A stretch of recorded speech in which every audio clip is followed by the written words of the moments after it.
Hello, my dear students. Good morning to all. Welcome to Maths online class.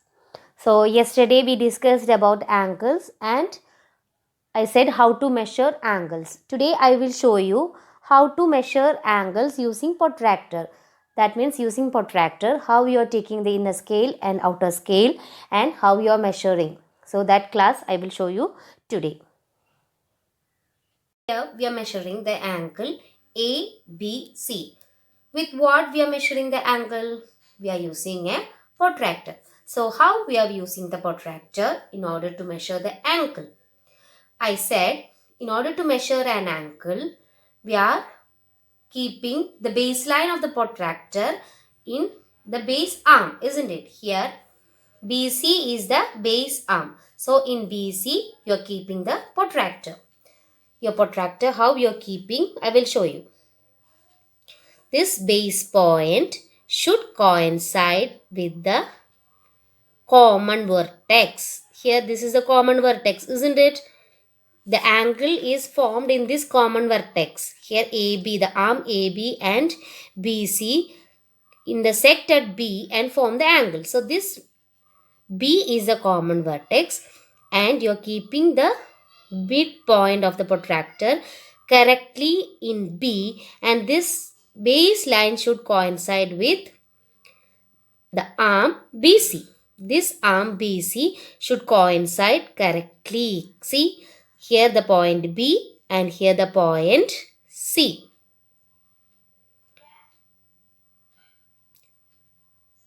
Now, I said we are starting from here BC. BC starts from 0. This is the arm. So, we have to take the inner scale. Where it is coming?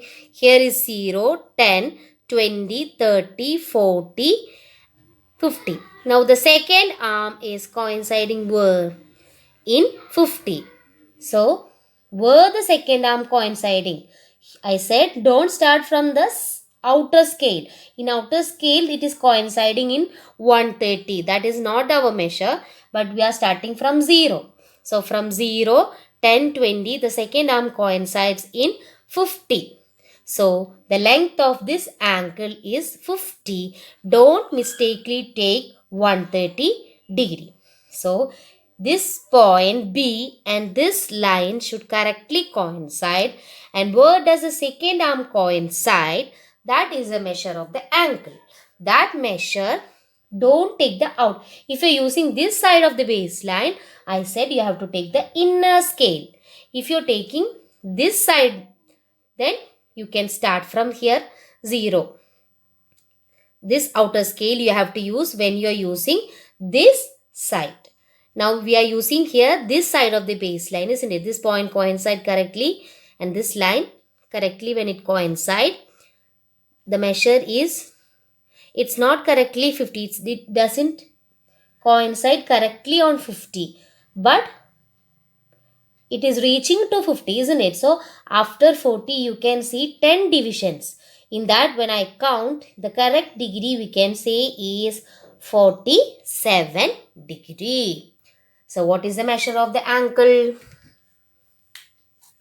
The measure of the angle is 47 degree. In this way you are measuring the angle. Now you are asked draw an angle of 60 degree. How can we draw an angle of 60 degree? For that, first we are drawing a baseline. Any length, any baseline you can draw. Draw any baseline. So this is our base arm. Now this is the point, isn't it? Here this is our vertex point. So from this point we are drawing the angle. The angle measure is given as 60. So I want to draw an angle of 60 degree. For that, keep the protractor and the point in the middle of the midpoint of the protractor. See, this point coincide with the middle of the protractor. So keeping over here, and this line should actually coincide with this baseline. The line we drawn here is exactly coinciding, and the vertex where we are meaning to draw the angle, that should be the midpoint of the protractor. Keeping over there, what we need, 60-degree angle is our. So I said we have to start from 0. So where 0? 0 here, 10 here, 20, 30, 40, 50, 60 is coming here. Don't take here the 60. If you want to take this 60, our baseline should be this side. Here I draw the baseline which side? This side. So I should start from 0, 10, 20, etc. Where 60 is coming? Here 60 is coming, isn't it? So I mark the 60 point. Now join that point to our common vertex. So joining.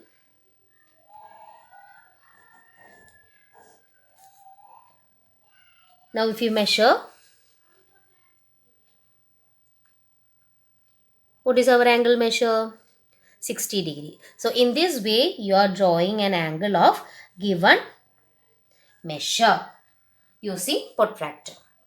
Next we can measure the angle PQR. We need to measure this angle. So I said the ray QR, the arm QR we are keeping in the baseline of the protractor. So QR correctly keeping on the protractor, baseline of the protractor, and the vertex Q in the midpoint of the protractor. That means the Q is coinciding in this correct middle. Now counting from our 0, where does the second arm coming? Here. So this second arm is coinciding here, and we are taking the inner scale. So what is the measure? 130. So the measure of this angle is 130 degree. And you have studied that what type of angle is this? If it is 130 degree, this angle is an obtuse angle, and you know obtuse angles are greater than 90 degree. So what is the shape of a 90 degree? 90 degree means this line comes straight, isn't it? So if it is greater, the obtuse angles are greater. So we can say this angle is an obtuse angle, 130 degree. The angle we measured earlier, that was an acute angle, isn't it? So in this way you are measuring the angles using a protractor. How can we measure this angle? Here we have two arms, isn't it? This is one arm and this is one arm. How can we measure? Keep our baseline in any of the arm. Here first I am keeping in this arm. Now the vertex correctly coinciding and this arm also coinciding. See, I use this side of the baseline, isn't it? So I have to take the inner scale. So starting from 0, the second arm coincide in 50 degree. So the measure of this angle is 50 degree. Here I used this as baseline, isn't it? Now if I am using this arm as baseline, how can I keep? In the reverse order if I am keeping, I kept this vertex correctly here. See this correctly, and this point correctly. Now this side of the baseline is coinciding. So where the starting 0? Here 180 is there, here 0. So don't start from 180 but start from 0. That means we are using the outer scale. So coming from 0, where does the second arm coincide? 50 degree, not 130 degree but 50 degree. So the measure of this angle is 50 degree. So any of the arm you can use for measuring the angles. Next, this angle here, two angles are here. This we have to measure and this angle we have to measure. How can we measure? First consider this angle. So in order to measure this angle, I am keeping the baseline here. So this vertex coinciding in the midpoint and this line correctly coinciding. Now it is coinciding with 0. So starting from 0, where it is ending? 50 degree. We are taking the 0 this side inner scale, isn't it? So the measure of this angle is 50 degree. So this angle is 50 degree. Now we have to measure this angle. For that, keeping over here, the midpoint and the baseline should correctly coincide. That is only we have to look.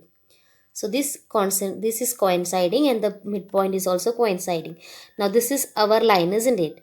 It is just after 80 but it doesn't reach 90, isn't it? So when we are counting after 80, it is somewhat 84 degree. So this angle is 50 degree and this angle is 84 degree. So in order to measure an angle, with the baseline and the base midpoint should coincide correctly, and the inner scale or outer scale, that we have to take it correctly.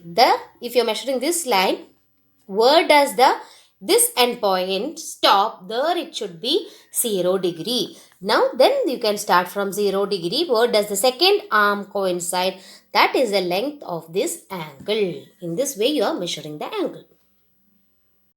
Next we can discuss on perpendicular lines. When we say two lines are perpendicular, you know what is intersecting lines? When we say two lines are intersecting, if they are having a common meeting point, here this line, both the lines are intersected at a point O. That point is known as point of intersection. So this is meant by intersecting lines, means they will have a common point. But when we say these two lines are perpendicular, when two lines are intersecting, if the angles formed there are right angles. What is right angle? Yes, 90 degree. That means when two lines are intersecting, how many angles are formed? Here one angle, here two, here three, here four. Four angles are formed, isn't it?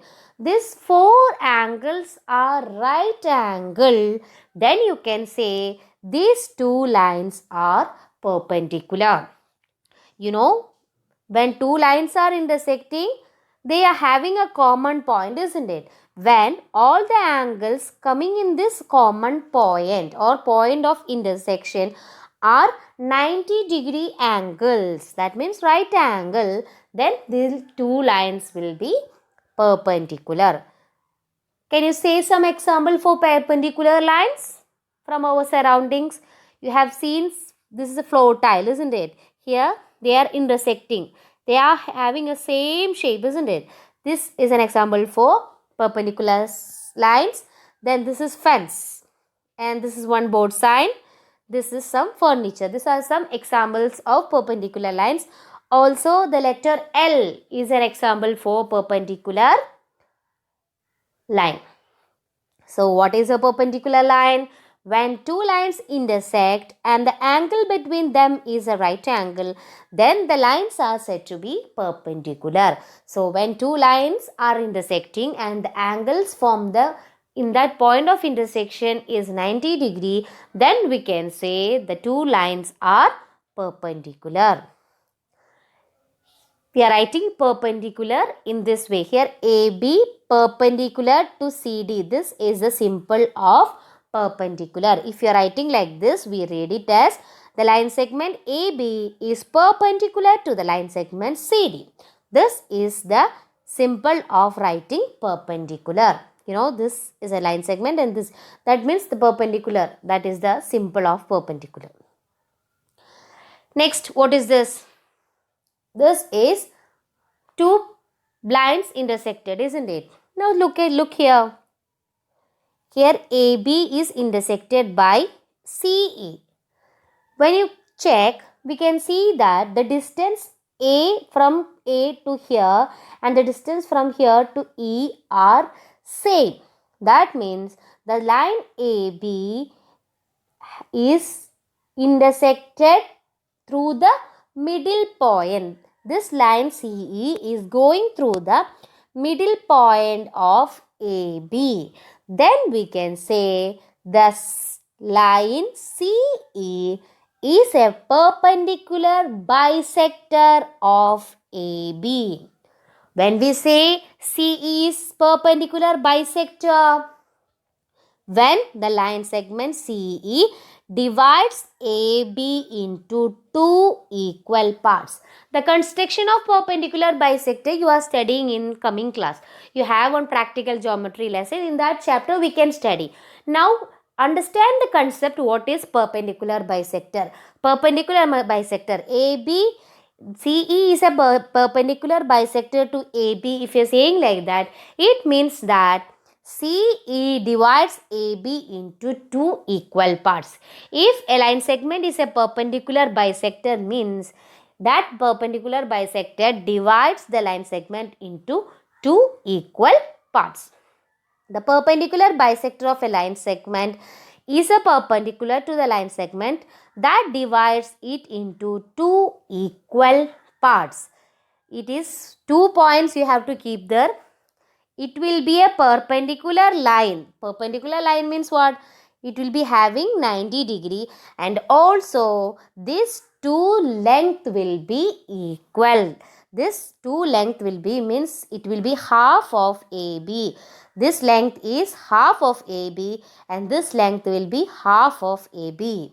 That means this line is dividing AB into two equal parts. That is the meaning of perpendicular bisector. So what are perpendicular line? Perpendicular line means the angle formed there will be right angle. Perpendicular bisector means the two distance will be equal. Here CE is the perpendicular bisector. Then CE is dividing AB into two equal parts. So that is perpendicular bisector. We can solve one problem. Let PQ be the perpendicular to the line segment XY. That means PQ is a perpendicular to XY. Perpendicular, that is the thing you have to keep here. Let PQ and XY intersect at in the point A. That means PQ and XY, the common intersecting point is A. What is the measure of PAY? PAY, what will be the measure? If the word perpendicular is given means, then you can clearly say the angle will be there what? A right angle. If the two lines are intersecting perpendicular, if they are perpendicular, then we can clearly say the angle formed there will be 90 degree. Since PQ is perpendicular to XY, then the angle PAY is 90 degree. This is the way you are applying the concept. If in the question they are giving you perpendicular, then you have to understand that the angle formed there will be 90 degree. If in the question they are giving you perpendicular bisector, then you can say XA will be equal to AY. If PQ is the perpendicular bisector of XY, then you have to understand that XA is equal to AY. Here the question is PQ is perpendicular to XY. What is the angle formed here? So you know that when two lines are perpendicular, the angles formed there will be what?